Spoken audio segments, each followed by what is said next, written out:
कैसे हैं आप। आज हम आर्थिक क्रियाओं के बारे में बात करेंगे कि आर्थिक क्रिया क्या होती हैं और वो कितने प्रकार की होती हैं। साथ ही साथ है हम प्राथमिक क्रियाओं पर थोड़ा सा बात करेंगे। तो सबसे पहले आर्थिक क्रियाएं। देखिए, आर्थिक क्रिया इकोनॉमिक एक्टिविटीज नाम से ही पता है कि वो क्रियाएं जिनसे हमें आर्थिक प्रतिफल प्राप्त होता हो। जैसे आप अपने घर पर कार्य करते हैं, आपको उसके बदले में कोई प्रतिफल प्राप्त नहीं होता है, कोई मजदूरी प्राप्त नहीं होती है, क्या वो आर्थिक क्रिया कहलाएगी? नहीं कहलाएगी। घरों पर महिलाएं जो काम करती हैं, खाना बनाने से लेकर है आपके कपड़े धोने तक है, बर्तन धोने का कार्य है, जो करती हैं, अपने खेतों पर जो काम करती हैं, उसके बदले में कोई उनको अपने घरों के द्वारा है कोई आर्थिक प्रतिफल अर्थात कोई पैसे नहीं दिए जाते हैं, क्या वो आर्थिक क्रिया कहलाएंगी? नहीं कहलाएंगी। तो आर्थिक क्रिया क्या है?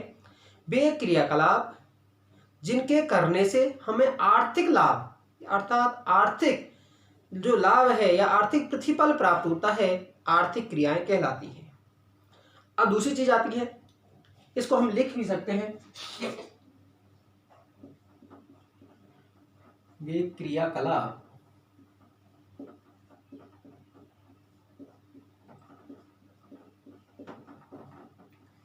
जिनसे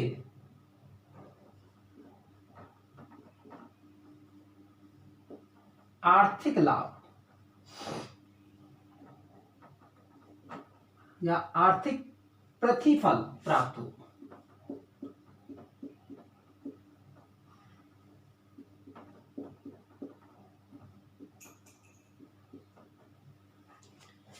फिर आता आर्थिक क्रियाएं। देखिए, आर्थिक क्रियाएं हम पहले करते थे, सामान्य रूप से तीन भागों में बांटते थे, जिनमें प्राथमिक, सेकेंडरी और सेवा क्षेत्र आपका करते थे। लेकिन वर्तमान समय में है हम जो सेवा क्षेत्र वाला है उसमें प्रत्यक्ष सीमा आपको प्रत्यक्ष सेवाओं को है तृतीय क्रियाओं में और अप्रत्यक्ष में चतुर्थ और पंचम में आपका शामिल किया जाता है। तो पहली आती है प्राथमिक क्रियाएं।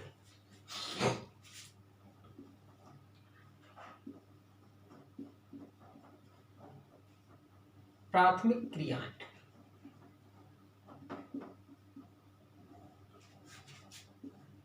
आपकी प्राइमरी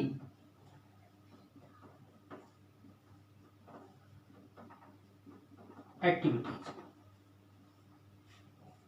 देखिए, प्राथमिक क्रियाएं, जो प्राथमिक क्रिया होंगी सीधे किससे संबंधित होंगी? पर्यावरण से, या हम उनसे यह कहें कि वे क्रियाएं जो कृषि से सीधे संबंधित हों, अर्थात वे क्रियाएं जो प्राकृतिक पर्यावरण से सीधे संबंधित होती हैं, प्राथमिक क्रिया कहलाती हैं। अब ऐसी कौन सी क्रियाएं होंगी जो सीधे रूप से है भूमि और पर्यावरण से सीधे संबंधित होती हैं? जैसे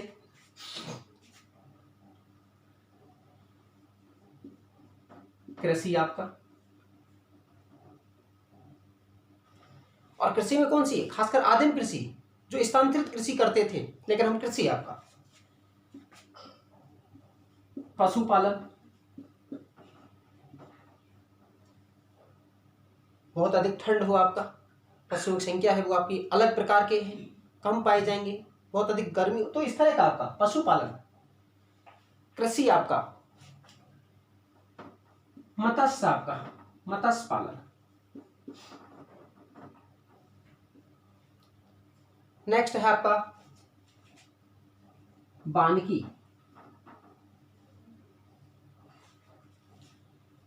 दूसरा है आप जो इसमें कार्य करते हैं खनन। साथ ही साथ है भोजन संग्रहण और आखेट, जो हंटिंग शुरुआत में की जाती थी, अर्थात आखेट और भोजन संग्रहण।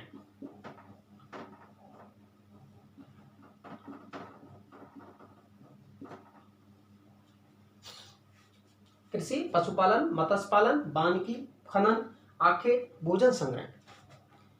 अब दूसरा चीज आती है कि भाई इनमें जो काम करने वाले लोग हैं, इन सभी क्रियाओं में, कृषि, पशुपालन अर्थात प्राथमिक क्रियाओं में जो काम करने वाले लोग हैं, उन्हें किस नाम से जाना जाता है? आपके 1 मार्क्स में पूछा जाता है। तो इन्हें रेड कॉलर वर्कर कहा जाता है। Red collar worker.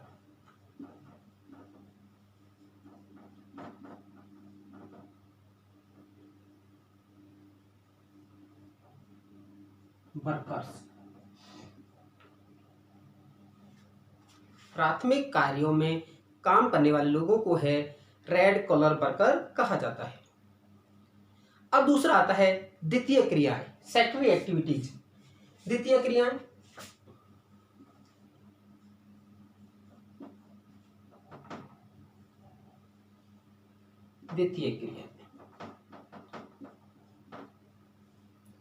Secondary activities किस लिए कहा जाता है? वे क्रियाएं जो प्राथमिक क्रियाओं के बाद में उत्पन्न होती है, अर्थात जब ये प्राकृतिक क्रियाओं से प्राप्त क्रिया हैं जिनमें मनुष्य के तकनीकी क्षमता के माध्यम से है परिवर्धन और परिसंस्करण किया जाता है, परिष्करण किया जाता है। अब जब आप तकनीक के द्वारा है परिष्करण करेंगे तो बताइए वो मूल्यवान बनेगा नहीं बनेगा? मूल्यवान बनेगा। उत्पादन है अधिक मात्रा में किया जाएगा, अर्थात जब प्राथमिक क्रियाओं से प्राप्त पदार्थों को मनुष्य के तकनीकी ज्ञान के द्वारा है परिष्करण और परिसंवर्धन किया जाता है और उनसे उत्पादित क्रिया है वो हमारी कौन सी कहलाती हैं? द्वितीय क्रिया कहलाती है। जैसे आपका गेहूं है, गेहूं से आटा बनाना,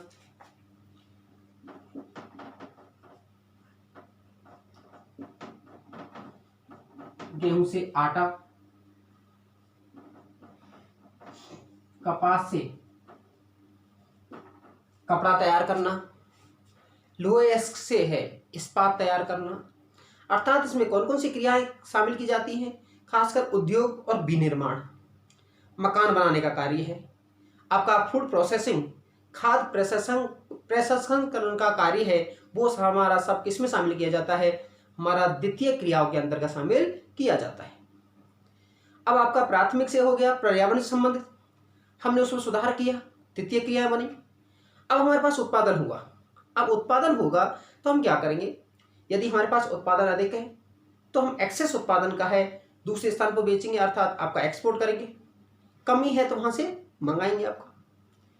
फिर साथ ही साथ है हमें इंडस्ट्री लगाने के लिए है, जब हमें ग्रोथ करना है तो हमें पैसे की भी जरूरत होगी। फिर कोई घाटा ना हो जाए, कोई ऐसा ब्लास्ट ना हो जाए तो हमें उसकी बीमा इंश्योरेंस भी कराना होगा। अर्थात जब द्वितीय क्रियाओं से प्राप्त उत्पादों को एक स्थान से दूसरे स्थान में, अर्थात प्राथमिक और द्वितीय क्रियाओं में जो सहायक के रूप में काम करते हैं उन्हें हम तृतीय क्रिया हैं आपके कहते हैं, अर्थात जिसमें व्यापार, वाणिज्य, परिवहन, आपका बीमा, बैंकिंग है जैसी क्रिया है वो आपकी शामिल की जाती हैं। इन्हें हम तृतीय क्रिया हैं आपका कहते हैं। पहले एक चीज और है, द्वितीय क्रियाओं में जो लोग लगे हुए होते हैं, जो संलग्न लोग होते हैं, द्वितीय क्रियाओं कौन से हैं? चाहे वो आपका उद्योग में हो, विनिर्माण में हो, उनमें उन लोगों को क्या कहते हैं? उन लोगों को है ब्लू कॉलर वर्कर कहते हैं। ब्लू कॉलर वर्कर कहा जाता है।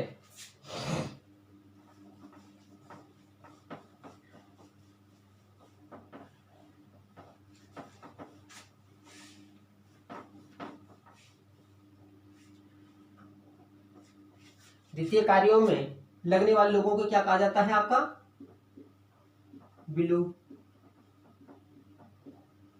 कॉलर वर्कर कहा जाता है। तीसरा आता है तृतीयक।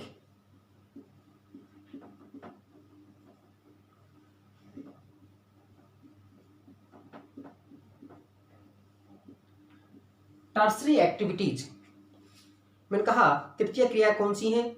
जो कि हमारा जो उत्पादित वस्तुओं का है उस उत्पादन की प्रक्रिया को सुगम करती है, सरल करती है, अर्थात इसमें हम कौन सी क्रिया हैं वो शामिल करते हैं? तृतीय क्रिया है। और उसमें कौन कौन से हैं? परिवहन, ट्रांसपोर्ट, व्यापार, ट्रेड, कॉमर्स, वाणिज्य,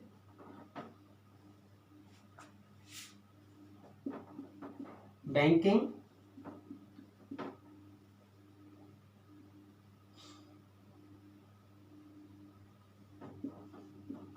बीमा। दूसरी चीज आती है कि इनमें जो काम करने वाले लोग हैं, जैसे चाहे आपका ड्राइवर है, आपका बीमा का इंश्योरेंस का एजेंट है, ये सारी चीज़ें हैं जो आपका बैंकों में काम करने वाले लोग हैं, इन्हें हम सर्विस सेक्टर में शामिल करते हैं, तृतीय क्रिया कही जाती है। और इसमें संलग्न लोगों को है किस नाम से जाना जाता है, इन्हें पिंक कॉलर कहा जाता है। पिंक कॉलर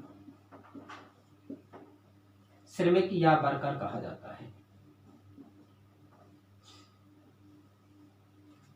ठीक है, अब आता है चतुर्थ क्रियाएं।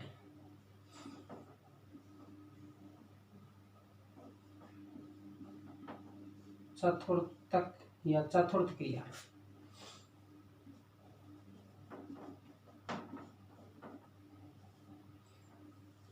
देखिए, चतुर्थ क्रिया है, आपने उत्पादन कर लिया। अब उत्पादन करने के बाद में हर कोई व्यक्ति उत्पादन कर रहा है, तो आपको आवश्यकता क्या होगी, आपका वस्तु कैसे बिक पाएगा, अर्थात उसको बेचने के लिए दो तीन चीज होनी चाहिए। आपकी गुणवत्ता है, क्वालिटी बेटर होनी चाहिए। दूसरा है कि आपकी जो वस्तु का जो उत्पाद है, उस उत्पाद की कॉस्ट है आपकी जो कीमत है, प्राइस है, वो क्या हो, कम हो। और वो कम करने के लिए हमें क्या करना पड़ेगा, हमें रिसर्च एंड डेवलपमेंट अर्थात अनुसंधान और विकास करना होगा। अर्थात इसमें इन्हें हम चतुर्थ क्रिया, जिसे हम क्वाटरनरी एक्टिविटी कहते हैं। और इसमें क्या क्या आता है, आपका अनुसंधान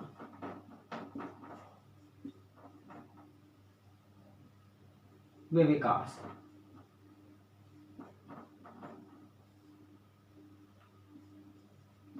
शिक्षा, और इनमें काम करने वाले लोगों को है व्हाइट कॉलर श्रमिक कहा जाता है। क्या नाम दिया जाता है, व्हाइट कॉलर, व्हाइट कॉलर श्रमिक, व्हाइट कॉलर वर्कर के नाम से आपका जाना जाता है। अब अगली पे आपका चलते हैं, एक आपका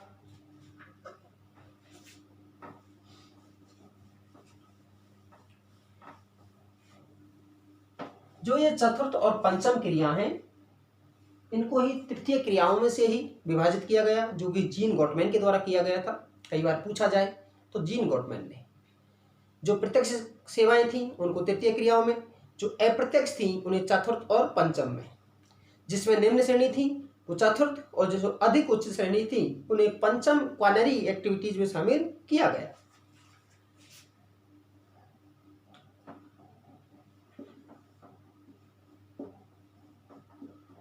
पंचम क्रियाएं, क्वाइनरी एक्टिविटीज, क्वाइनरी एक्टिविटीज अर्थात वे क्रियाएं इसमें उच्च तकनीकी क्षमता को है वो विकसित करती हैं, साथ ही साथ है इसमें कुशलता अधिक लाती हैं, कुशलता लाती हैं। उन्हें उन क्रियाओं को हम कौन सी कहते हैं, पंचम क्रियाएं कहा जाता है। अब पंचम क्रिया, इनमें जो लगे हुए जो लोग हैं उन्हें क्या कहा जाता है, उन्हें गोल्ड आपका वर्कर अर्थात आपका स्वर्ण कॉलर श्रमिक कहा जाता है। स्वर्ण कॉलर श्रमिक,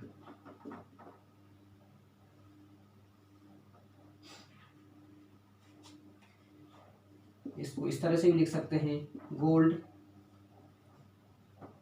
वर्कर,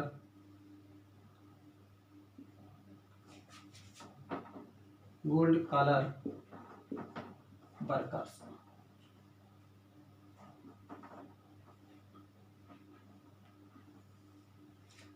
जो कि उच्च सेवाओं में आपके लगे होते हैं।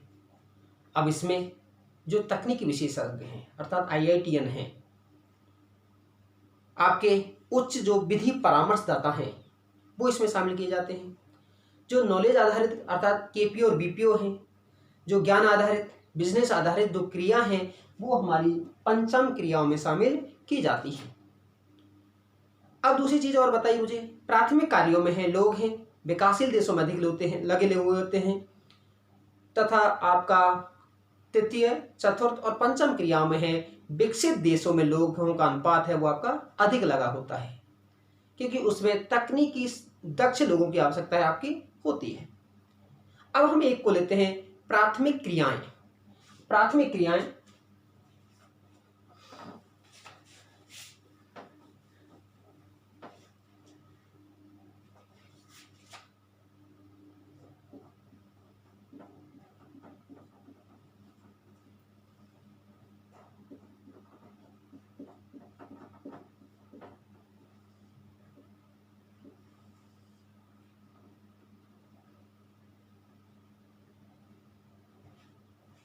हमने पहले कहा प्राथमिक क्रियाएं कौन सी हैं? वे क्रियाएं जो प्राकृतिक पर्यावरण अर्थात खासकर है भूमि और प्राकृतिक पर्यावरण से सीधे संबंधित होती हैं, प्राथमिक क्रियाएं कहलाती हैं। जिसमें हमने पहले भी बताया कौन कौन सी हैं?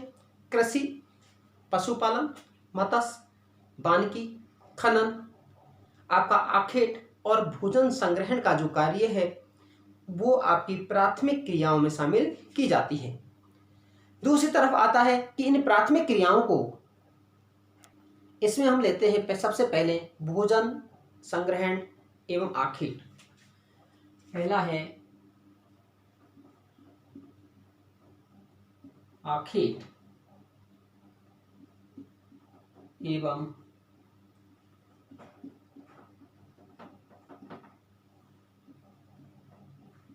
भोजन संग्रहण। देखिए आखेट हंटिंग, मनुष्य जब पृथ्वी पर आया तो उस समय सबसे प्रमुख इसका कार्य है वो क्या था? आखेट था, जो जीव जंतु का शिकार करके है अपना पेट पूर्ति करता था। अब मुझे बताइए आखेट में भूभाग की आवश्यकता अधिक होती है कम की होती है? अर्थात ये वो क्रिया है जिसमें लोगों की संख्या कम होती है लेकिन भूभाग विस्तृत भूभाग की आवश्यकता होती है, क्योंकि आपको जब शिकार करना है बहुत लंबे भूभाग पर भी जाना पड़ सकता है। कहाँ आपको शिकार आपका मिल पाएगा और ये किन क्षेत्रों में हो पाएगी? ये उन क्षेत्रों में हो पाएंगी आखेट और भोजन संग्रहण का कार्य है जहाँ पर आपका जो पर्यावरण है वो प्रतिकूल होगा। अर्थात या तो ये आपका अति शीत होगा, अधिक ठंडा होगा, दूसरा है या अत्यधिक गर्म होगा।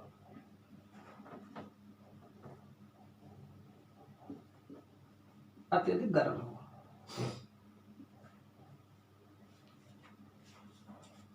दूसरी चीज है आखेट और भोजन संग्रहण। अब जो अति शीत और अत्यधिक गर्म वाले, जैसे हम बात करते हैं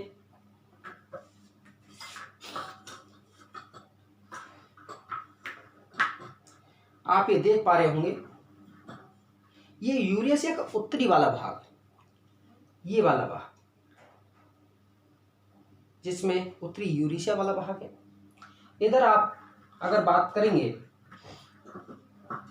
उत्तरी अमेरिका में आपका जो ग्रीनलैंड और आपका उत्तरी कनाडा वाला भाग है जहाँ एस्किमो वगैरह रहते हैं। इधर को आपका साइबेरिया में है, जो सेमोड्स है, चुकची है, उन वगैरह रहते हैं, उन वाले भागों में है।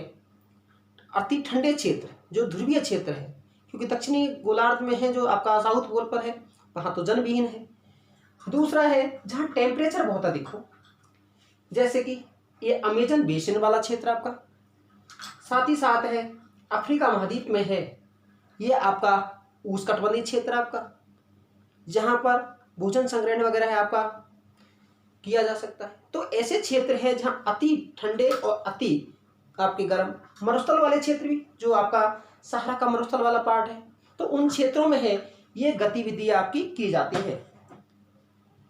दूसरी चीज है भोजन संग्रहण। देखिए भोजन संग्रहण है वो मनुष्य आपका जब पहले आखेट हुआ उसके बाद में भोजन संग्रहण करने लगा, कि शिकार कई बार नहीं मिलता था तो भोजन संग्रहण है पेड़ पौधों का है, जो आपका कंदमूल फल है वो एकत्रण किया जाता था। जैसे कि आपने पढ़ा होगा रामचरितमानस में आप सुनते होंगे कि भगवान राम जब आपके 14 वर्ष के वनवास में जाते हैं तो वहाँ पर है खाने के लिए किसका उपयोग करते थे? कंदमूल फलों का। तो उसका एकत्रण किया जाता है, वो क्या है आपका भोजन संग्रहण है। अर्थात मनुष्य है, अब आपका संग्रहण तो बहुत तरह से करता है। आपका भोजन के लिए करता है, अपने आवास के लिए करता है, अपने कपड़ों के लिए करता है। अर्थात भोजन संग्रहण का कार्य है किन क्षेत्रों में अधिक किया जाता है, जहां पर वातावरणीय प्रतिकूलताएं आपकी अधिक होती हैं। दूसरा है, अब दूसरा जो आता है इसमें मत्स्य पालन। मत्स्य भी आपका प्राथमिक इन्हीं पर आपका अर्थात प्राथमिक क्रिया में शामिल किया जाता है, लेकिन जो मत्स्य है उसका व्यवसायीकरण अधिक हुआ है क्योंकि उसमें वैज्ञानिक तकनीकों का प्रयोग अधिक किया जाने लगा है। कई बार ये आता है कि क्या आखेट या भोजन संग्रहण है, भोजन संग्रहण जो क्रिया है वो व्यवसायिक क्रिया है, अर्थात उसी ने आधुनिक क्रियाओं को जन्म दिया है। आप देखेंगे भोजन संग्रहण के बहुत सारे कार्य करते हैं, जैसे पहाड़ी वाले क्षेत्रों में है बहुत सारी चीज़ें हैं पेड़ों से हमें प्राप्त होती हैं। जैसे आपका है कोनेन बनाना है, कोनेना है, आपका बहुत सारी दवाइयाँ बनानी हैं। बाबा रामदेव का आप एग्जाम्पल देख सकते हैं, कितनी सारी चीज़ों का है एकत्रण करके है वो आपका मेडिसिन वो तैयार करता है। विभिन्न सारी कॉस्मेटिक दवाइयाँ हैं, पेड़ पौधों की छाल है वो आपकी एकत्रित की जाती है, मेडिसिनों में यूज की जाती है, कॉस्मेटिक का सामान बनाया जाता है, रबड़ है। ये सब कैसे हैं आपके जो संग्रहण का कार्य है, लेकिन इन्होंने व्यावसायिक रूप है आपका धारण कर लिया है। अर्थात प्राचीन जो आपका संग्रहण के कार्यों ने है आधुनिक आपकी आर्थिक गतिविधियों को है वो आपका जन्म दिया है। दूसरा और आता है आपका, नेक्स्ट हम बात करेंगे पशुचारण। देखिए पशुचारण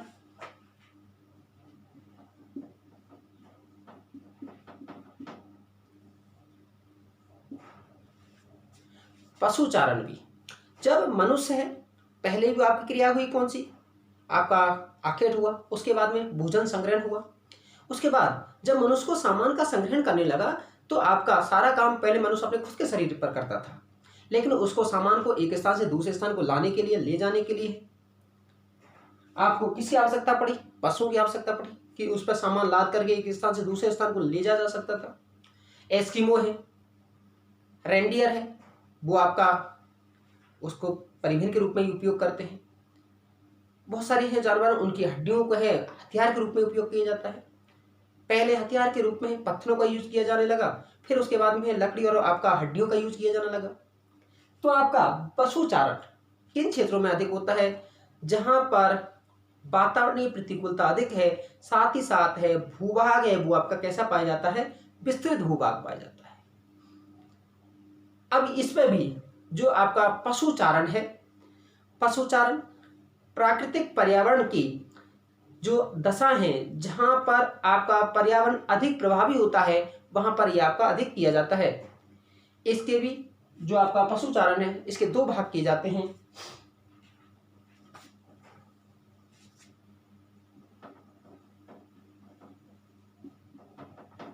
एक चलवासी पशुचारण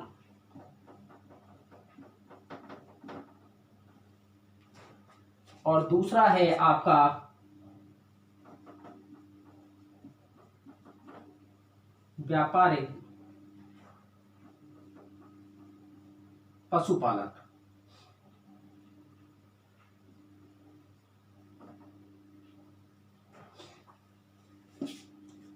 व्यापारिक पहला है चलवासी पशुचारण, दूसरा है आपका जो व्यावसायिक पशुचालन। इन पर बात है हम अगले वीडियो में करेंगे। कैसा लगा आपको, आप ज़्यादा से ज़्यादा लाइक शेयर सब्सक्राइब कीजिएगा। धन्यवाद।